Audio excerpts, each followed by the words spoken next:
Okay, we are going to ask you all to stand for the playing of the national anthem, please.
Wow, such beautiful rendition from the children of Curacao. Please remain standing while I invite Father Curtis Maris to bring us prayer. Honorable Minister of Education, Science, Culture and Sport of Curacao, members of Parliament, former Member of Parliament, all our distinguished guests, good morning. First of all, I want to thank you all very much for granting me this opportunity to be here, because I think this is a great experience, especially for our country.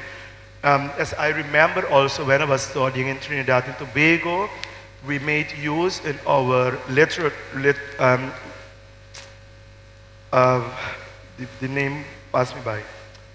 In our literature course in Trinidad, we read a book called House of Mr. Biswas. And the bottom line of that book focused on the fact that I don't need to be like you for me to be good. And this conference, the TVET, I think really focused on that our children do not need to be like all the other children, but they need to be themselves so they can grow and learn within their own environment and own capacity. Hence, I believe that God needs to be in this experience. That is why it is important for us to pray, and let us do so. In the name of the Father, Son, Holy Spirit, amen.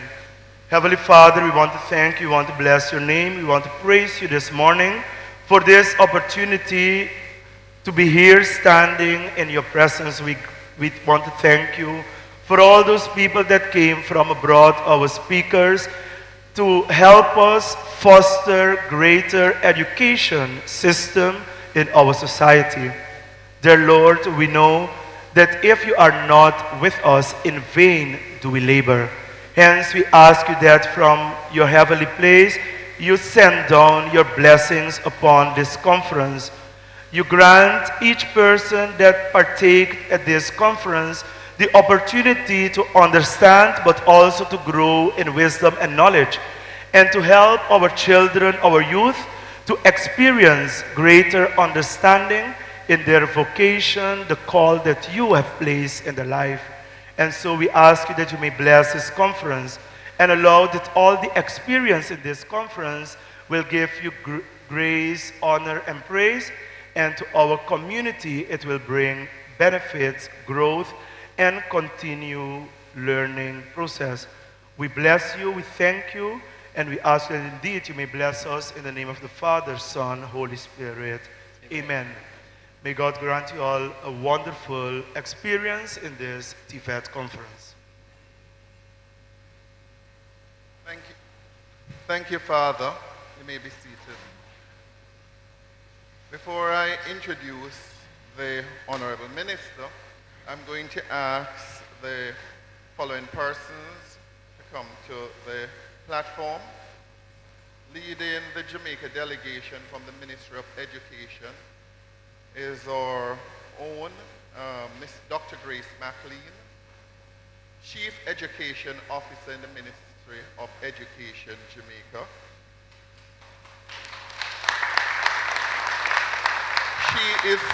She will be followed by her colleague in the Ministry of Education, Jamaica, Mr. Everett Riley, Education Officer in the Ministry of Education, Jamaica.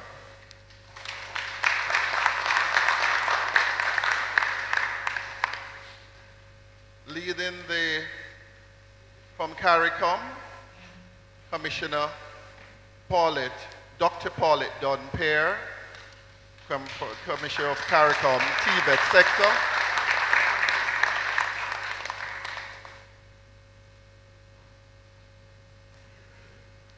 Representing the President and, of course, let me get my glasses. When you get to this age, you just have to put on your second eyes. Thank you. Representing Cantor, we want to invite Dr.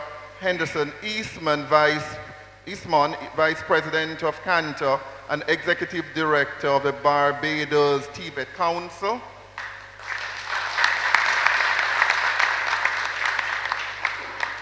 Heading the, Heart Delegation, two Senior Directors of Heart Trust NTA, and may I say Dr. Roa Monday, who is our Senior Director in the Heart Trust NTA, and Miss Jennifer Walker, Heart Trust NTA, yes, but heading the examination unit, NC-TVET of Heart Trust NTA, followed by Miss Jennifer Walker, Senior Director, Heart Trust NTA, NC-TVET, Jennifer Walker.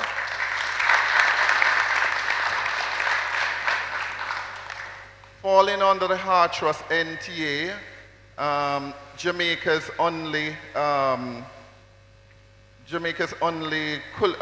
hotel school for technical vocational education, and the first in the Caribbean, the Cardiff, now rebranded the Cardiff, and the Hart College of Hospitality, Dr. Janet Dyer.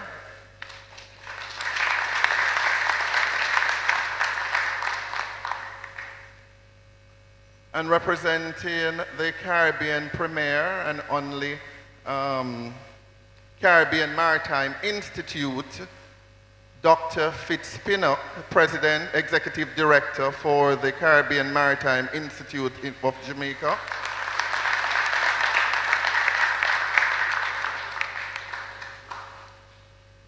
And of course, your own representative of Dean of the Department of Economics, Social Sciences at the University of Curacao, and member of the Social and Economic Council of Curacao, Dr. Rennie Maduro.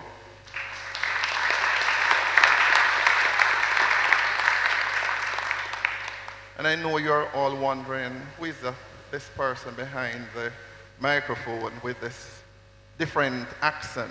However, it is indeed my distinguished pleasure to introduce your own Mrs.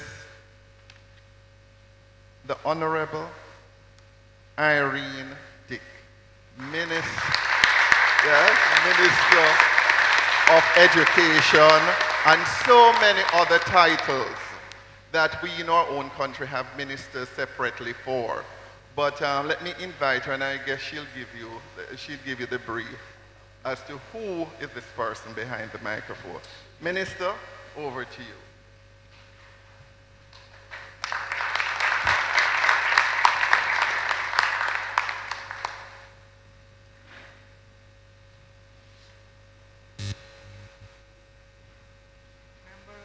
Of Parliament.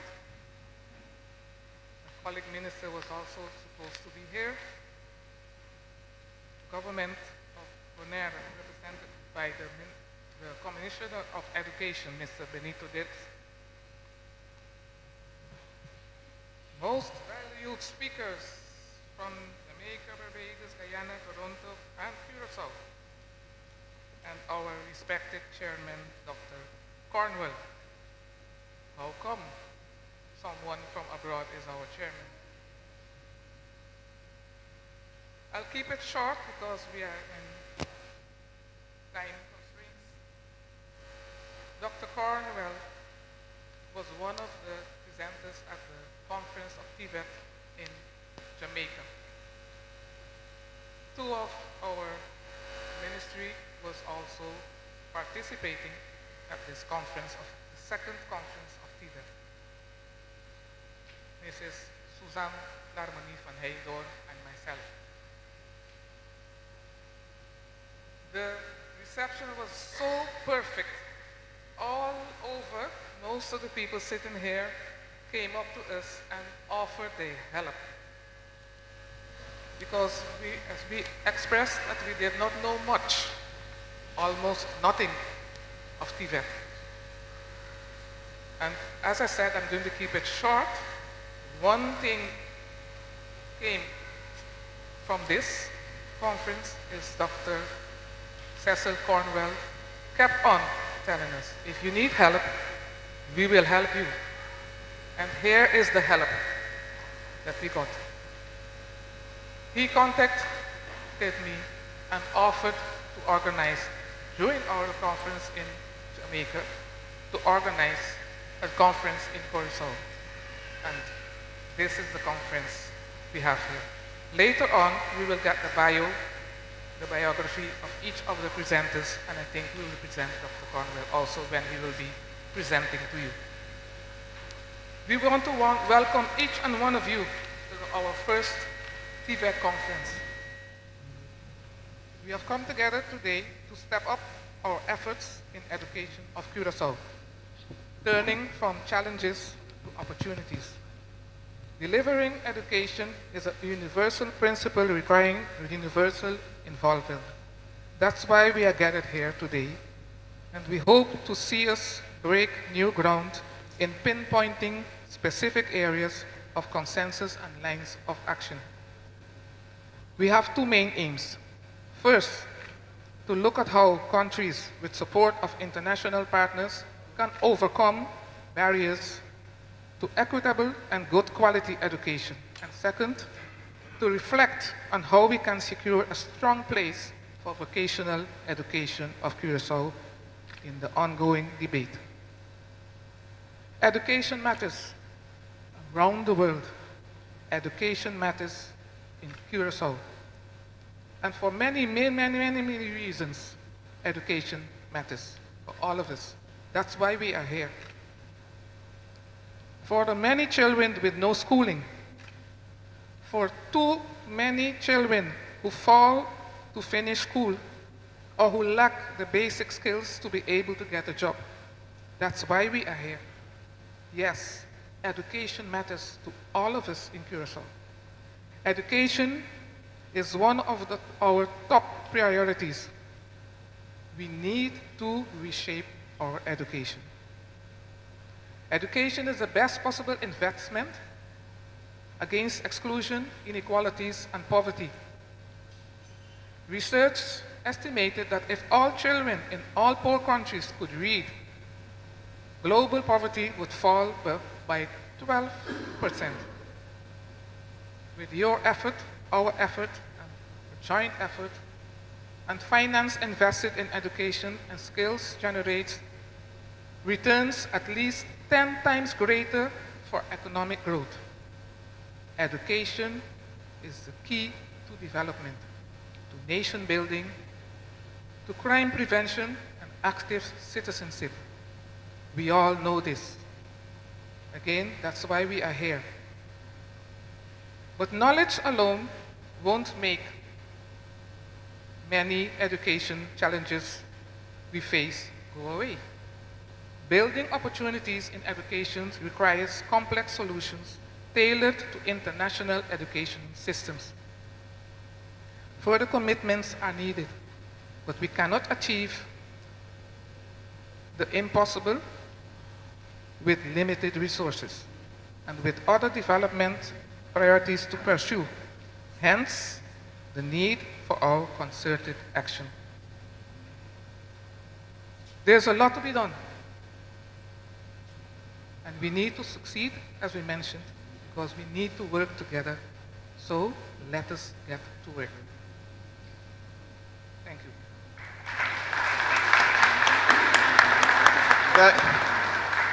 Thank you, Honorable Minister Irene Dick.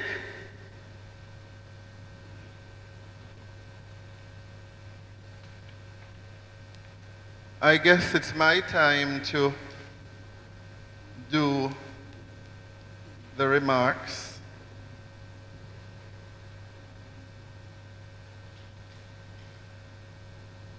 Curaçaonians, how are you doing? Very good, very good. Can I hear a healthy, how are you doing? Very good, with a hospitality spirit, because the background is hospitality. Honorable Minister Irene Dick, members of Parliament, Curacao, Secretary General Marva Brown, Honorable Benito Durst, Minister of Education for Aruba, Bonaire, thank you, the Jamaican Caribbean delegation, Dr. Paulette Dunpear, Commissioner of CARICOM TVET Sector, Dr. Henderson Eastman, Vice President of Cantor and Executive Director of Barbados National Training Agency, Dr. Grace McLean, Chief Education Officer in the Ministry of Education, Jamaica, Mr. Everett Riley, Education Officer, MOE Jamaica, Dr. Fitz Pinnock, Executive Director, Caribbean Maritime Institute, Dr. Marcy Roamonde, Senior Director, Hartrust NTA, Ms. Jennifer Walker, Senior Director, NCTVET, Dr. Janet Dias Stevens, Hartrust NTA, Ms. Dr. Maduro, representing the University of Curacao, distinguished Curaçaonians in the audience, and other distinguished members. Today, I'm indeed pleased and privileged to share this stage with such illustrious, brilliant TVET practitioners who have given freely of their time to travel to Curacao for your first TVET conference. Thank you.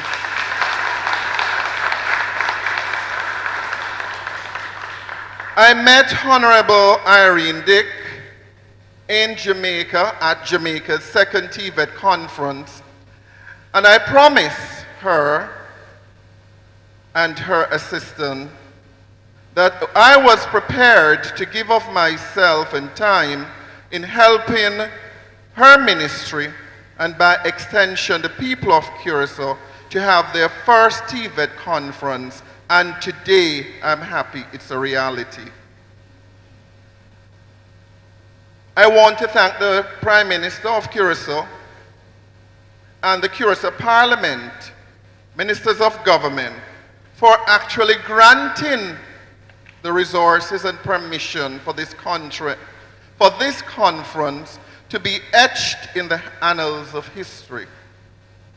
I am sure the motherland will be pleased to know that Curacao is hosting its first TVET conference. I'm not sure if they have had one.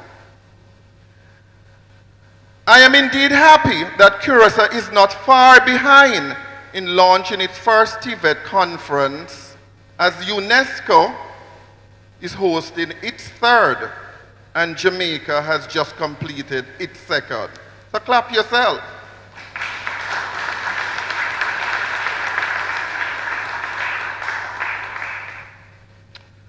I think I was led by divine guidance when I approached Honorable Minister Dick at the Jamaica conference, TVET conference, to get the most powerful team of TVET practitioners assembled here on this stage, and from Jamaica and the region to travel to Curacao and to donate their time, because they are not being paid, to donate their time to help our fellow Caribbean sisters and brothers of Curacao. A round of applause.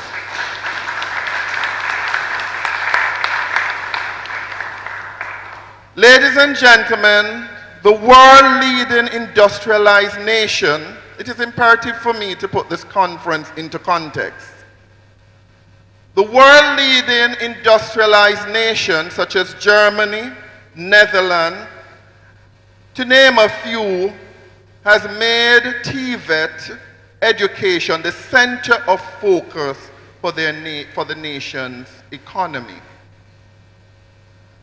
As Bury 2014 stated, that 70% of young people in Switzerland are in apprenticeship TVET program. 65% in Germany and 55% in Australia are all in apprenticeship program. On the reverse, in China, millions of Chinese students were pushed into universities and colleges, and upon graduation, most of them confined to the tenements, trying to earn enough for rent and to feed themselves. In country like China, where its population is approximately 1.3 billion, the per capita of GDP is 7,000, and the workforce controlled by the government of China. However, China itself has introduced an active TVET system in 2009.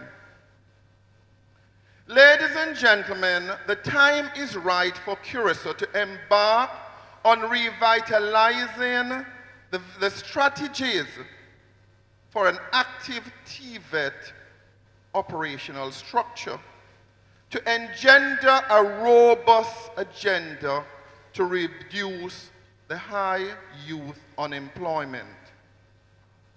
Let me enlighten you on the statistical imperatives of TVET to every industrialized and developing country like Curacao and Jamaica. The comparative analysis I am about to share with you can only serve to get all stakeholders, every single one of you, on track in supporting the Ministry of Education in Curacao, irrespective of your political affiliation, to support national growth and development in Curacao. It is only one way to create sustainable growth to an economy. I am asking that you pay close attention to the statistic that I'm about to read. The first is, according to UNESCO, UNIVOC World Database website, the USA per capita for 2010, is 46,700. Youth unemployment in the US in 2012 was 26.3%. As of September 2015, with the drive of President Obama's initiative on TVET education, it has reduced to 11%. According to Asbury 2014, President Obama stated, if we are to compete on the world stage and to provide good-paying jobs for Americans, it is time to rethink our approach to education. The answer is skills training, not more traditional degrees. He further stated that by the year 2020, there must be 23 million occupational degrees for the American market.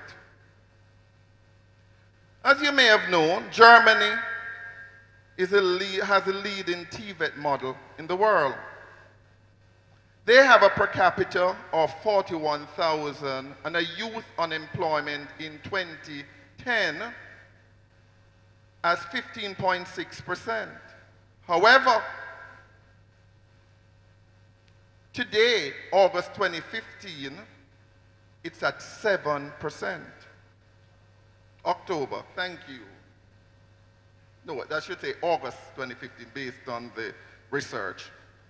According to the German Intelligence Research of 2014, the dual study program in Germany, university education and apprenticeship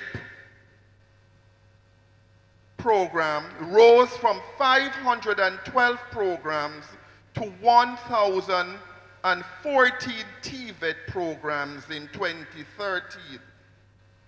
It further stated that more than 39,600 companies recruited from the dual degree program. This has positively reduced the youth unemployment in Germany and impacted their economy. According to UNESCO, I found this very interesting for my own country. UNIVOC database, Jamaica in the year 2010, despite our high unemployment of 27% in 2010, I was surprised to know or to learn that our youth unemployment then was only 3%. And a per capita of 5,700. However, we are now driving TVET because our youth unemployment is now up based on the statistics to about 30-something%. We are now driving a robust TVET program implemented in the Ministry of Education under the leadership of Dr. Grace McLean. We have now implemented our first TVET policy, because before, TVET was being driven by our national training agency today, it is integrated into our Ministry of Education to drive across all schools. And you'll hear more about that from the lady herself, Dr. Grace McLean. According to, you see, I'm trying to put it all into perspective for you to understand why we are here today. According to Trade in Economics Online 2015 and UNESCO Univa, when I look at Norway, they have the best GDP per capita. It's approximately, at 2015, 101,000 US. Yet the unemployment amongst youth was high, even though unemployment across the country was low. But they are an industrialized nation. So let us go to the motherland. I'm sure you're quite intrigued to hear how is the motherland doing in terms of the Netherlands. According to the UNESCO online website, the per capita of Holland is 47,000, and the youth unemployment at 2010 was 36%. But what is very, very interesting, the Netherlands has placed TVET in the forefront of transforming economic growth and unemployment reduction in the youth. According to Global Property Guide Study 2015, as of August 2015, based on TVET education as one of the main drivers, youth unemployment in the motherland is 11.5%. So you can understand why TVET is critical to driving economic growth here and youth unemployment. What I found very interesting is that the motherland has a Dutch national qualification framework. And you will learn that from Dr. Don Peer as it relates to the Caribbean region having its regional qualification framework, and we in Jamaica having our national qualification framework. And that Dutch national qualification framework is mapped into the European qualification framework from the basic education all the way up to doctorate, where the skills are aligned to traditional education. I think you should also know that the Dutch government is very serious in funding TVET education. They fund TVET education at all levels. The Dutch government allocate block grants, which is tied to the number of students per course and certification. The government fund knowledge trade centers for TVET trade and industry. The Dutch government has a strong apprenticeship program that is similar to that of Germany, and it creates dual pathway. And the government gives tax incentive for each space occupied. In the Netherlands, the funding of enterprise-based training is a public-private partnership, and persons or employers are given tax facilities. Interesting, isn't it? So let us look at Curacao. According to Index Monday Online and the Curacao Chronicle of 2012, the per capita is 15,000.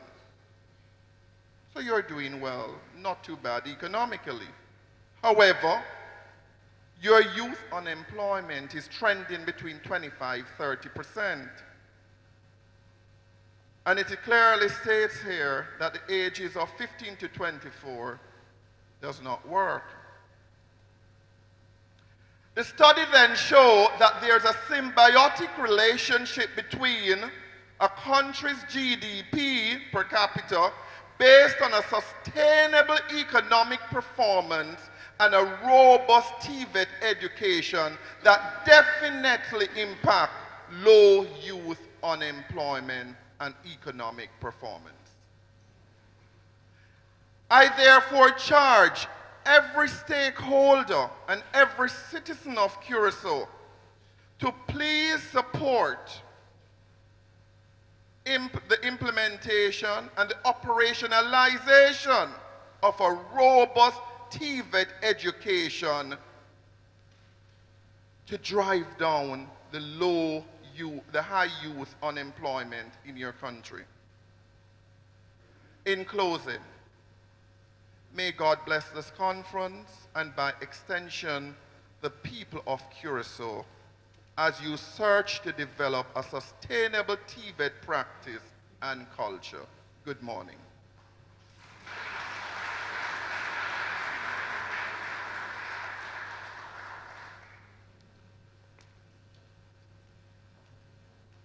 I now ask Dr. Grace McLean, Chief Education Officer in the Ministry of Education. And she has a very powerful task because she has to supervise over 25,000 teachers and a very active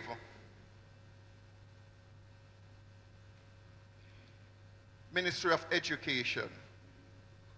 And with the blessing of our minister, the Most Honorable Ronald Thwaite, she's here to represent the Ministry of Education and to bring greetings on behalf of the people of Jamaica and the Ministry of Education. Dr. Grace McLean.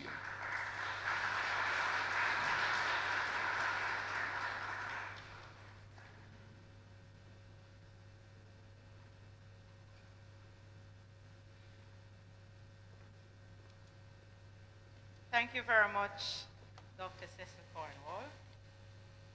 Honorable Irene Dick, Minister of Education, Curacao, Minister of Education, Science, Culture, and Sport, Curacao. Honorable Benita Dirks, Commissioner of Bonaire, other members of the government of Curacao, Madam industry representatives, educators, Secretary General Marva Brown, my colleagues at the head table, other distinguished ladies and gentlemen, good morning. I am indeed delighted to be in Curacao, firstly, and to be bringing greetings from Jamaica, and specifically from the Ministry of Education at this year's first TVET conference. My minister, the Honorable Reverend Ronald Thwaite, and my permanent secretary, Mrs. Elaine Foster Allen, have asked me to express their sincere congratulations and commendations to the people of Curacao, and specifically to Minister Irene Dick for her vision and foresight in pulling together the top TVET leaders in Jamaica to work with you today in useful dialogue as you build this most important sector in your country. We consider this to be groundbreaking, and we are very happy that our colleague Dr. Cecil Cornwall, private sector representative, has been able to provide you with the support necessary to make this conference a reality.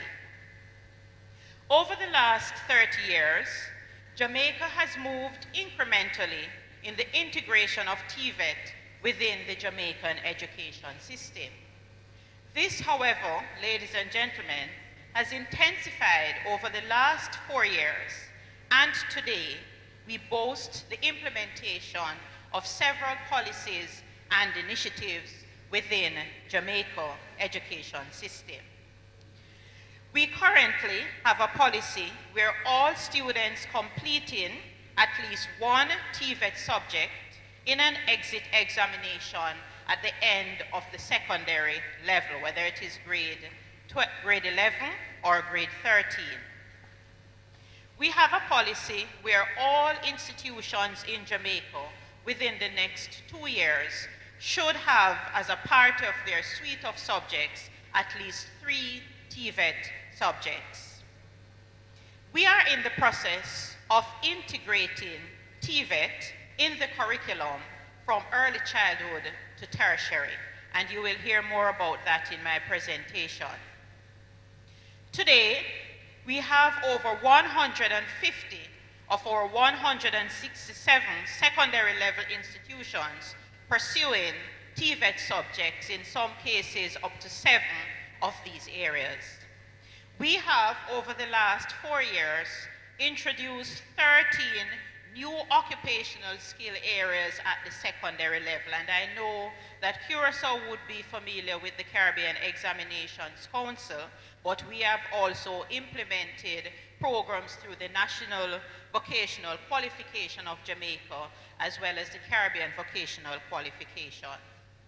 We are also very pleased and proud of the Heart Trust National Training Agency, which is responsible for TVET training in Jamaica and an entity that is constantly training to meet the demands of industry.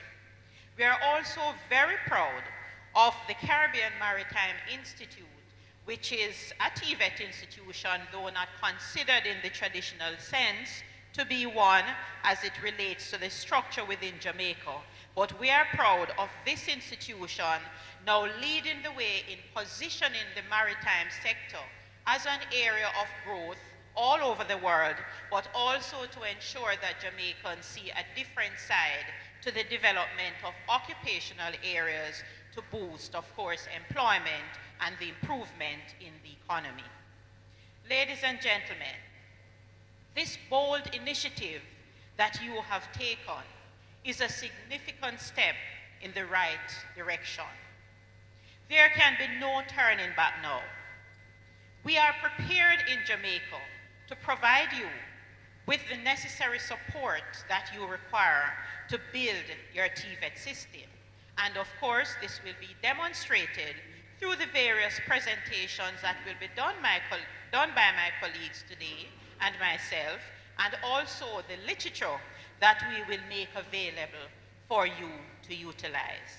And so, ladies and gentlemen, with that said, once again, congratulations, and we do look forward to an excellent conference.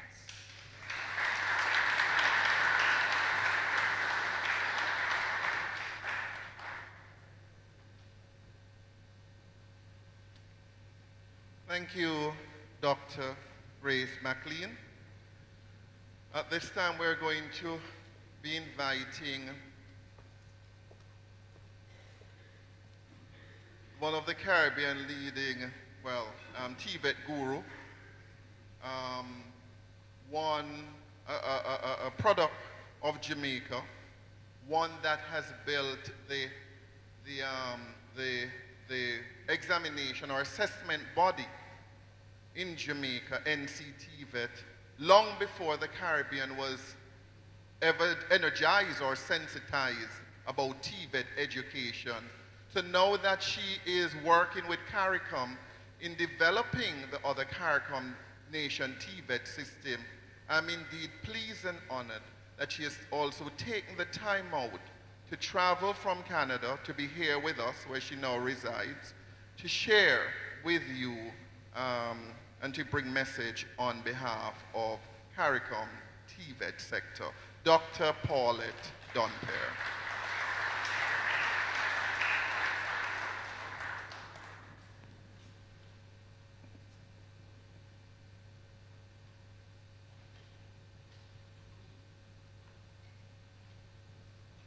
Thank you, Dr. Cecil Cornwell. Honorable Minister of Education, Science, Culture, and Sports, members of Parliament, the Minister of Education, Benair, distinguished members on the platform and in the audience, ladies and gentlemen, it gives me great pleasure as the Commissioner of TVET to bring greetings on behalf of the CARICOM Human Resource Development Committee.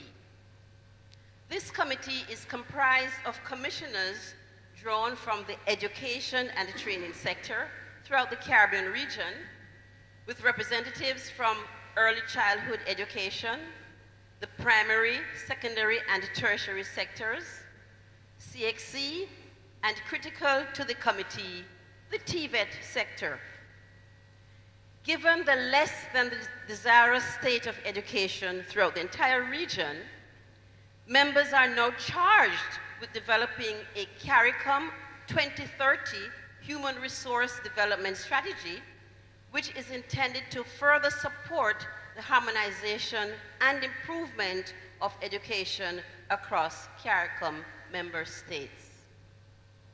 Critical to the HR strategy is the focus on TVET and the establishment of a demand-driven system of CARICOM and Caribbean Vocational Qualifications, CVQs, based on regionally approved standards. Other areas that we are concentrating on include health and family life education, child development and protection, open distance learning, the establishment of the regional qualifications framework, and the ongoing establishment of teaching councils. One of the issues that we have in the commission or on the committee is that members have expressed the less than desirous state of education in the region. So concerns have come from all member states relating to access to early childhood education, the quality of education provision, both in terms of the infrastructure, as well as the quality of teaching and the inefficiency in the use of our resources. We have all seen the low performance of schools among our school-age population, and particular concern with regard to male disengagement in education. The mismatch between skills needed for the 21st century economy and society and the related lack of employability of our graduates of both secondary and tertiary education. So, there is an urgent need to transform education and to develop our human resources in the region. So it is with these imperatives that I commend the Minister of Education for this bold initiative in putting on this first TVET conference. The Commission will support the growth of TVET in Curaçao and is hopeful that this conference will be the catalyst for further strengthening the capacity of the people of Curaçao to create and forge a strong TVET system, develop a culture of innovation and entrepreneurship towards becoming an internationally competitive Curaçao. We therefore wish you a productive and thought-stimulating and a successful TVET conference. Thank you.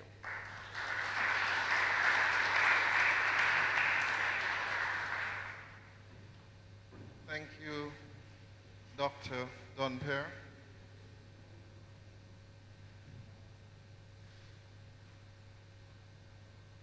We are now going to invite, I'm just having the privilege of meeting Dr. Eastman, who of course is the Vice Chairman of Cantor and the Executive Director for the Barbados TVET Council. And he's representing Cantor in his current, which of course, he will speak to the acronym, and I think all the acronyms are clearly explained on the back of your program, abbreviation, Caribbean Association of National Training Agencies. And he will bring his greeting from the Cantor perspective.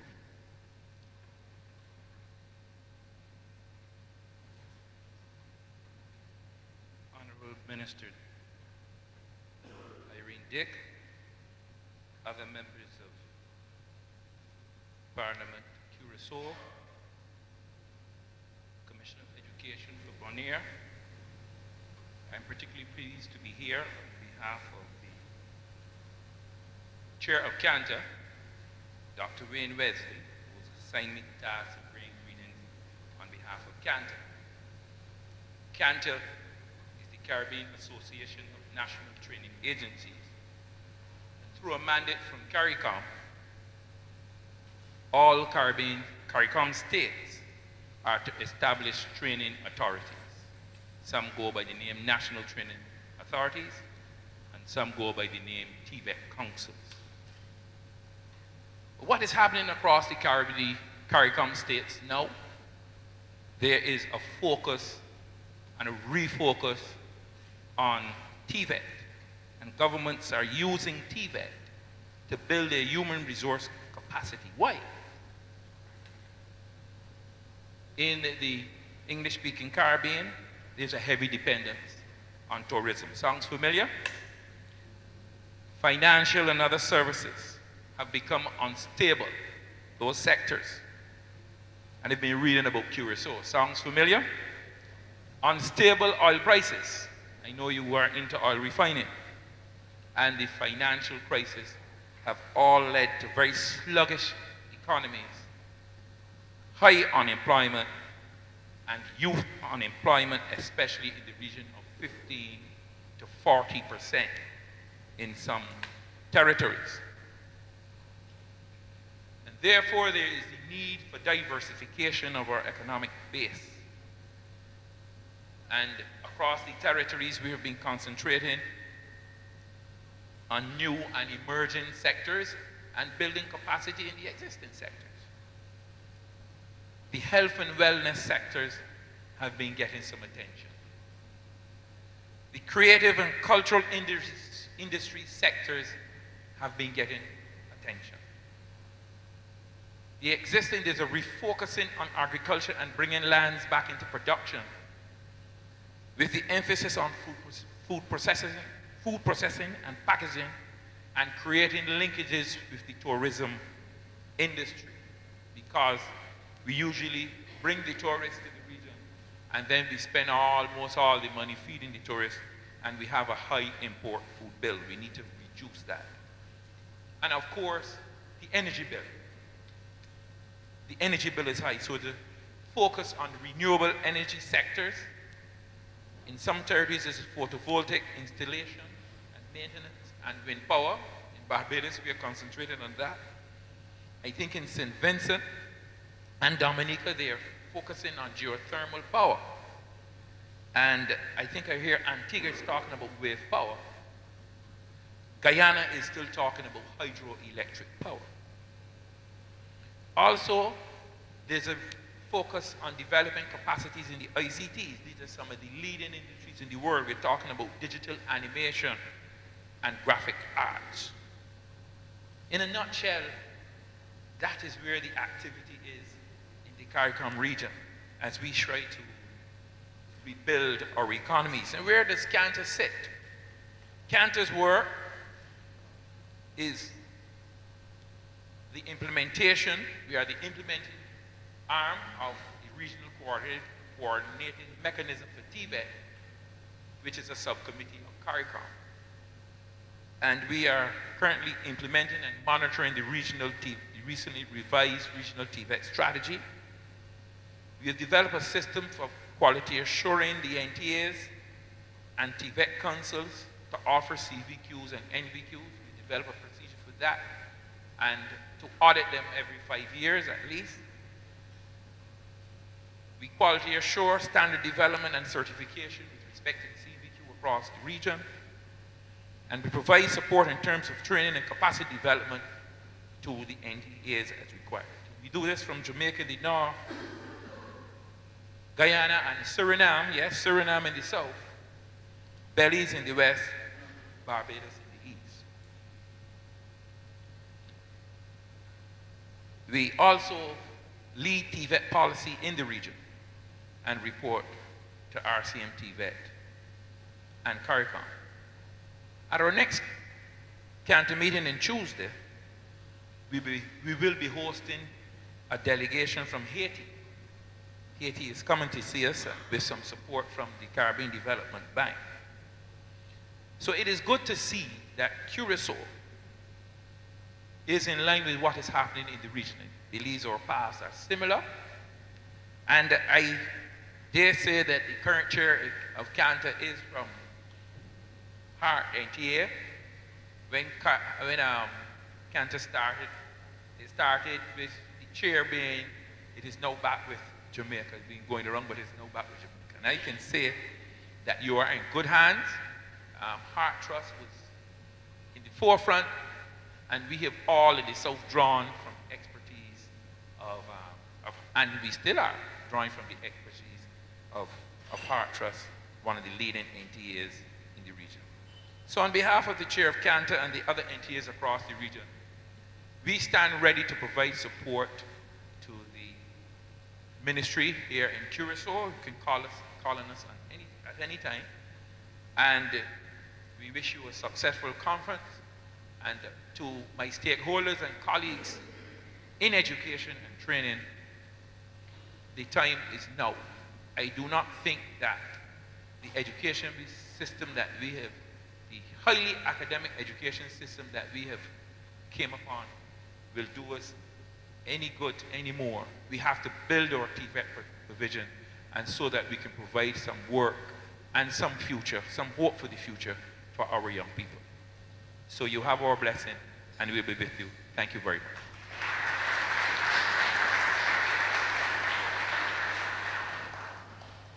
Wow, Curaçaonians, you have the best of the best from the region to help you to operationalize your TVET systems. And I'm so happy that that Dr. Eastman is here representing CANTA, and of course Dr. Paulette Dunn-Pear is here representing CARICOM, and then you have the entire Jamaican contingent of TVET, Dr. Grace McLean representing Jamaica, because you do know we have the longest serving, the most active TVET system in the entire Caribbean and aligned to the world. So I can understand why our youth unemployment in 2010 was at 3-point-something%, because Hart Trust NTA 30 odd years ago was leading that trust. And you have the most senior persons other than the director present here with you, which is for exam and assessment, Jennifer Walker, and operation, Dr. Roa Monday. You could not have had it better. Give them another round of applause.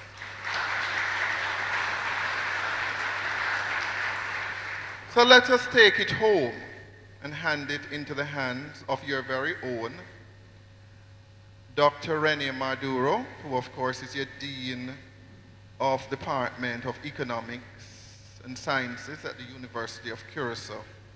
And of course, how fitting that he will now tie that into building human capital, having listened to how the motherland is doing. Let's hear about Curacao, building the human capital. Thank you.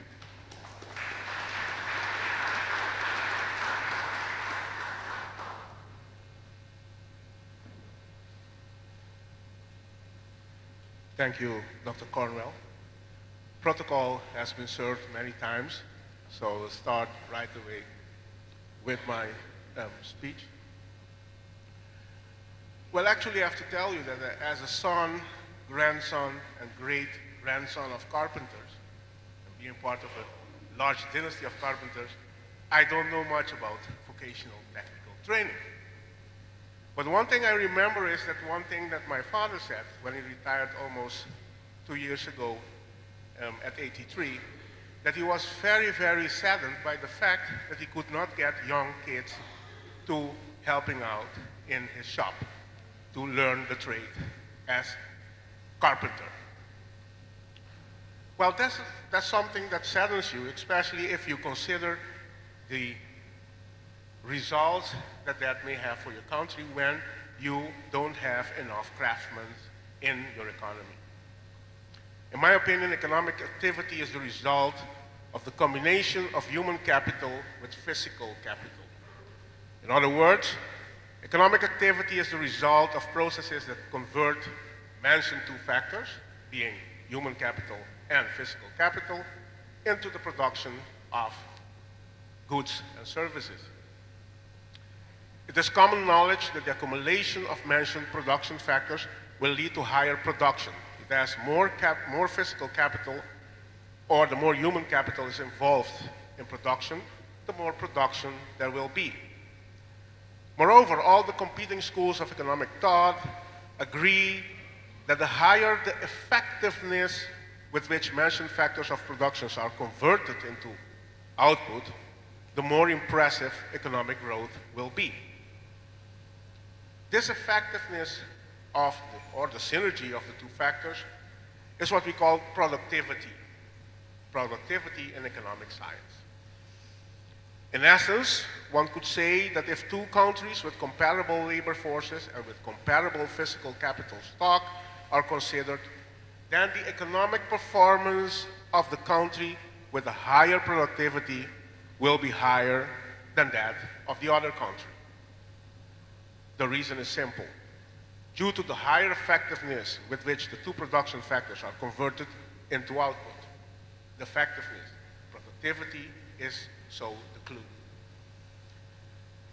Empirical economic research show that 43% of the variation in income per capita, which is already mentioned by Dr. Cromwell, which is the way that in economics we measure the standard of living, is explained by the variation in productivity.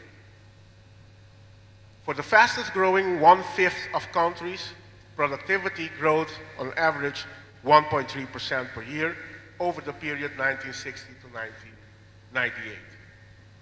In the slowest 1/5 over the same period, productivity contracted by 1% a year. When we look at income growth, then we see that 58% of the variation in income growth among countries was explained by productivity growth and 42% by factor accumulation. Factor accumulation is what I just mentioned, more human capital or more physical capital involved in the production process. These numbers clearly indicate that productivity is a key variable in economic growth. What are the factors that can improve productivity? A natural explanation for productivity growth is improved technology. Many people, when they heard the word technology, they think about equipment, they think about machinery. But an economist, or many economists, define technology not as machineries or as equipment, but as the body of knowledge on how to produce goods and services. The key word in this definition is then, of course, the word knowledge. Technologies are, in the economic sense of the word, essentially ideas, lacking a concrete physical existence. As a result of this, the use of technology is non-rival. What does that mean? Human capital and physical capital are considered to be rival in the sense that if a piece of a physical capital, and I go back to the example of carpenters, which is very familiar to me, if a piece of physical capital such as a hammer is being used by one person, it cannot be used by another.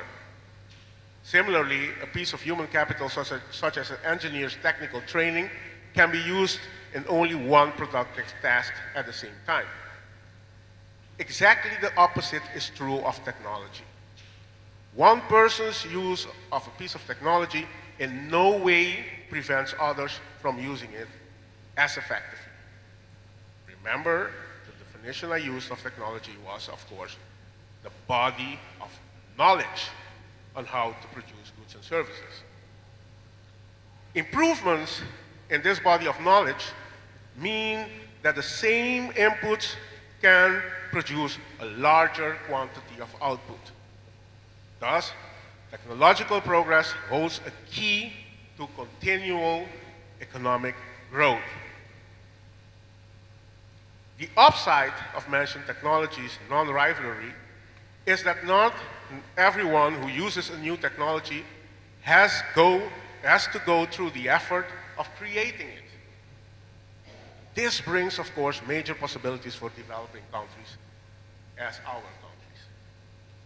To illustrate this idea, both Paul Krugman, Nobel Prize laureate and leading neo-Keynesian economist, and Bob Lucas, Nobel Prize winner and a leading neoclassical economist, have published research that show that the success of the so-called four tigers, Hong Kong, Taiwan, South Korea, and I'm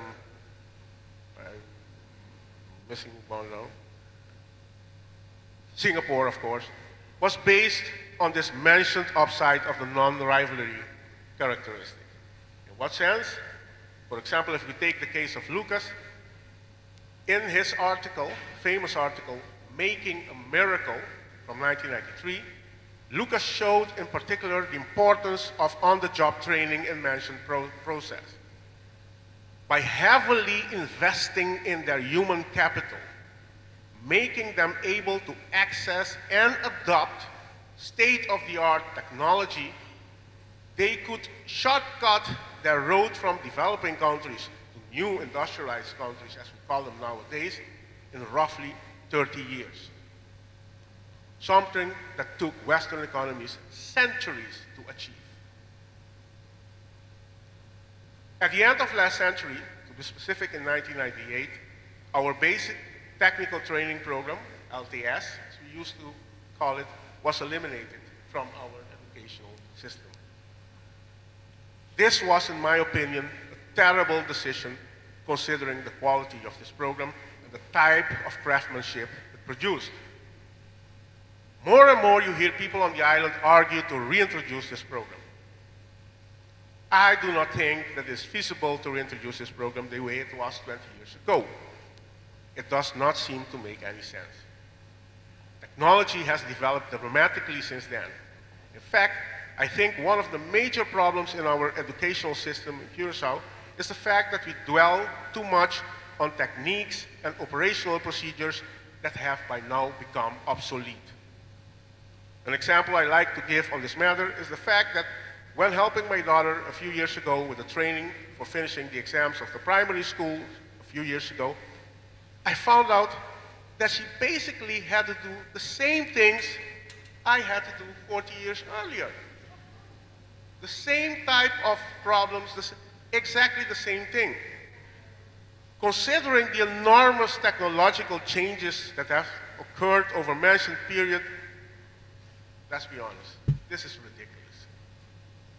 This new body of knowledge on how to produce goods and services requires, in my opinion, a different set of skills.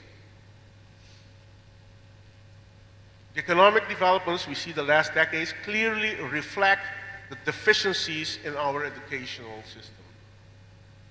With high dropout rates we see, does anyone need further explanation of the high youth unemployment we face these last years? An update on the figures mentioned by Dr. Cornwell. By now it is 37.5% youth unemployment. In my opinion, that has a lot to do with that dropout rate we see. Because if these children do not have skills to offer to the labor market, what do you think the labor market will have to offer to them? For getting into really significant economic growth, it is imperative to put education, and in particular vocational education, high on the political agenda. We should concentrate on the set of skills that can improve the possibilities to get access to the mentioned body of knowledge. It is this ability, the ability to have access to technology, to the body of knowledge, that could improve the productivity of our youth. It is this new set of skills that can make them competitive and facilitate their entrance to the labor market. In my opinion, the TVET channel could be the correct channel to reach these goals. Concluding, developing countries should educate and train their workforce for the future and not based on the past. There are no guarantees in life, so I will not call this a sufficient condition, but I think it's safe to call it a necessary condition. I started by stating that I'm not a specialist on technical vocational education, but considering the success I've heard TVET had, especially in Germany, the economic powerhouse, I'm thrilled to hear the invited speakers on how we could benefit as a nation by adopting this educational system. Thank you very much.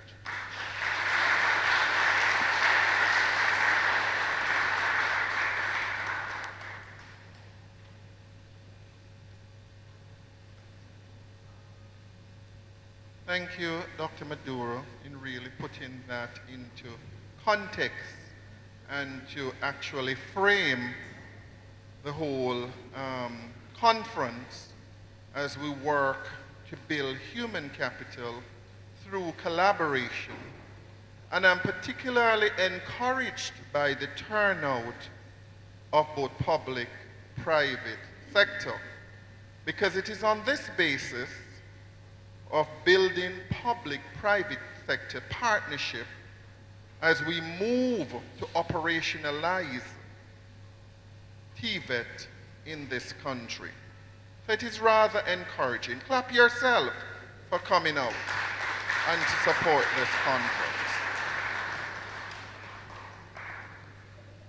I am now going to move to the end of the program by inviting Honorable Minister of Education, Mrs. Irene Dick, to, of course, give our vote of thanks and to declare the conference open.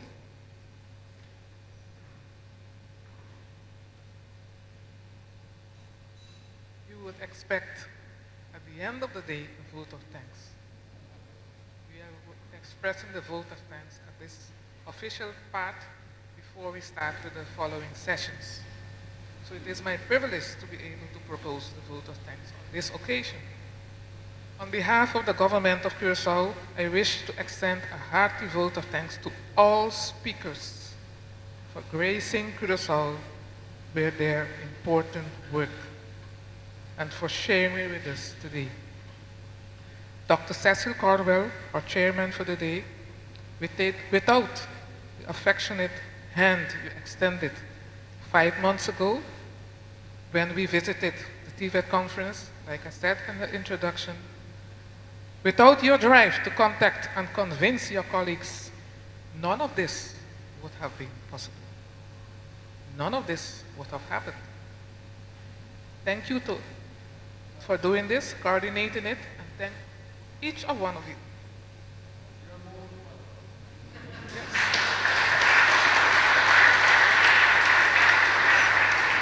Like I said, to all the speakers, including the speaker from Curaçao, none of them charged for 1 minute of their time for preparing nor for being here. Thank you. Our gratitude goes to your effort for your presentation and as you offer this as a gift to Curaçao. A very large gift and very precious gift. Yes, again I want to state, because you don't know how important it is, none of the speakers today charged 1 minute of their time. And I embrace each and one of you for your generous heart, and Curaçao wants to thank you for all of this. And with this note, we hereby declare the conference as open.